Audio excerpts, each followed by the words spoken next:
வணக்கம் நண்பர்களே. இந்த காணொளியில் நாம் காணவிருப்பது தனிப்பாடல் திரட்டில் கம்பர் எழுதிய ஒரு அருமையான தனிப்பாடல். கம்பர் ஒரு அரசரை சென்று அணுகுகிறார். இது கம்பரின் தொடக்க காலம். ஒரு அரசனை சென்று பாடி பரிசில் பெறச் செல்கிறார். ஆனால் அந்த வேந்தன், அந்த அரசன் இவருக்கு உரிய அங்கீகாரம் அளிக்கவில்லை, உரிய அளவுக்கு மரியாதை கொடுக்கவில்லை. ஆகையால் கம்பன் வருத்தப்படுகிறார். வருத்தப்பட்டு, நீ ஒருத்தன் தான் அரசனா என்று அவனை வினவுவதாக எழுதப்பட்ட ஒரு பாடல். உரிய அங்கீகாரம் கொடுக்கவில்லை. அப்ப அவனை விட்டு போறாரு.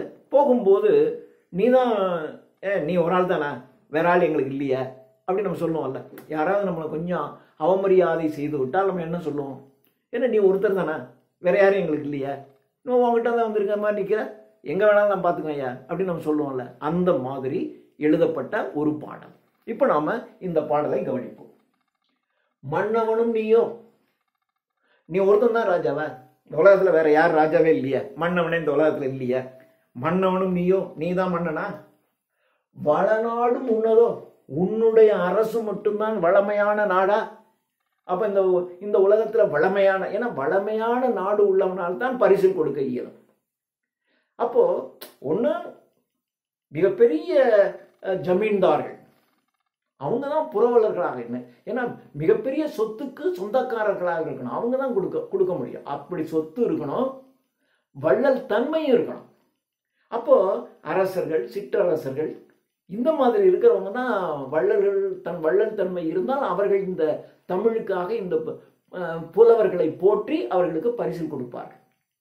அப்போ நீ கொடுக்கலன்னா நீ ஒருத்தர் தான் ராஜாவா, நீ ஒருத்தன் தான் மன்னனா, வேற மன்னர்களே கிடையாதா, உன்னுடைய நாட்டு மட்டும்தான் வளமையான நாடா, வளமையான நாடு உள்ளவங்க தான் பரிசில் கொடுக்க முடியும். அப்ப இந்த உலகத்துல வேற வளமான நாடே இல்லையா, மன்னவனும் நீயோ, வளநாடும் உன்னதோ, உன்னுடையதுதான் வளமான நாடா, உன்னை அறிந்தோ தமிழை ஓதினேன். ஓதுதல் என்றால் கற்றுக்கொள்ளுதல் அர்த்தம். கற்றது கைமண்ணளவு, கல்லாதது உலகளவு என்றுற்ற கலை மடந்தை நின்று ஓதுகிறாள் என்றால் கலை மடந்தை, கலை மகள் நின்றுகிட்டே அப்படி சுவடிகளை வைத்து அவள் கற்றுக்கொண்டிருக்கிறாள். அப்போ ஓதுதல் என்றால் கற்றுக்கொள்ளுதல் அர்த்தம். அப்போ தமிழை ஓதினேன் என்னால் தமிழை கற்றேன். உனக்காக தான் நான் தமிழை கத்துட்டு வந்திருக்கேனா. உன்னை அறிந்தோ, உன்னை அறிந்ததற்கு பின் தான் நான் தமிழை கற்றேனா. நான் தமிழை மிகவும் ஆர்வமாக எப்பொழுதோ கத்துக்கிட்டேன். உனக்கு அப்புறம் தான் நான் தமிழை கத்துக்க பண்ணா.